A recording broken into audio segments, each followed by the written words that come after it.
You never can time the bottom of the market exquisitely well or the top. But you should basically say, look, the economy has some problems. People are pulling money out of the market. That makes it cheaper, and therefore it's time to get in. So I think it's actually a good time to invest.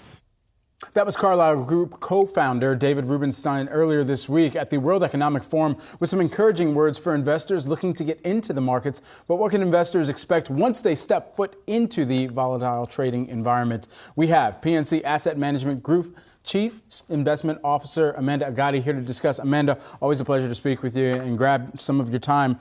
You said that longer for longer appears to be the name of the game for the Fed's monetary policy strategy. Compare that with the comments you just heard from Rubenstein. How is an investor to make their decision about when to jump in, perhaps when to time their investment, given the Fed's policy and what you're eyeing up here? Well, thanks so much for having me. It's always great to be with you. It's a doozy of a question to start things off here. In general, we're not big fans of trying to time market moves. And so a more systematic approach to allocating new capital into the markets feels right, especially given the perfect storm of macro headwinds that continues to swirl and really this high volatility regime that continues to dominate the backdrop. With the Fed firmly in the driver's seat here, we're going to continue to see some choppiness despite this kind of optimistic short-term rally we've had to start the year. The Fed is nowhere near done.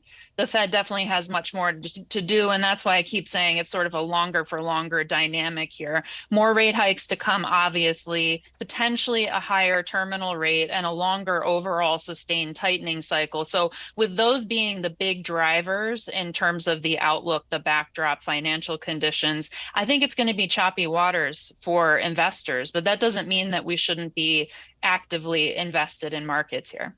Well, Amanda, I'm just looking at your notes here. You've expressed some doubts about perhaps a soft landing that may not come, at least not immediately, and may never come in this cycle. But you're saying that we have potentially another 10 to 15% downside. So in that potential environment where we have indices leading down, what are you looking for in maybe individual stocks, ETF style sectors, anything? What's grabbing your attention now?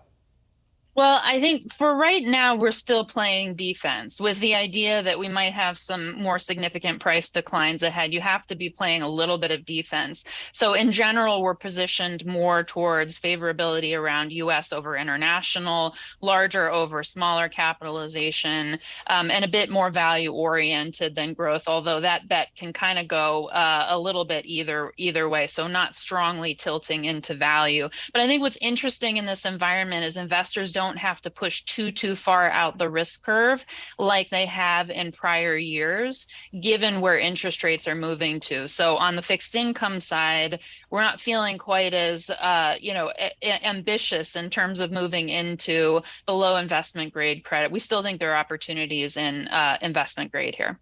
Amanda, do you believe that this will be the quarter for earnings season where companies will finally start to be clear, transparent, perhaps rip the Band-Aid off about what the earnings expectations actually should be for the year, and perhaps lead us to a less optimistic environment where we can kind of set real expectations for how they may perform, and then the markets may pick up off of that? Oh, absolutely. We think the earnings recession clock starts to tick with Q4 earnings season. We did see some pretty significant negative revisions coming into Q4 earnings season, but nowhere near enough. Consensus is still too optimistic, given the potential for us to move into a recession as early as Q2. So when we just look at simple peak to trough kind of analyses over past economic cycles, even in a mild recessionary scenario, you'd expect earnings growth to fall about 10%. We're only about 3-4% off of the peak expectation. So there's definitely some more downside to go here. But I think at the end of the day, it really is all about the Fed. And so if the Fed kind of follows the course that they have signaled and the terminal rate kind of hangs in where it is with the current dot plot, I think that mild recessionary scenario and sort of the framing we've given around 10 to 15% downside makes sense. But if they do have to go further, aka higher, I think that's going to create a much choppier, much tougher pressure for market returns this year, at least in the first half. When we get a better line of sight to where that end state for monetary policy is, I think the market will start to anticipate that and potentially rally. But I think it's going to be a tough first half. Yeah, got to agree with you about the Fed. All about the Fed, watching very carefully here. Thank you as always. Great to see you. Amanda Agati, PNC Asset Management Group Chief Investment Officer.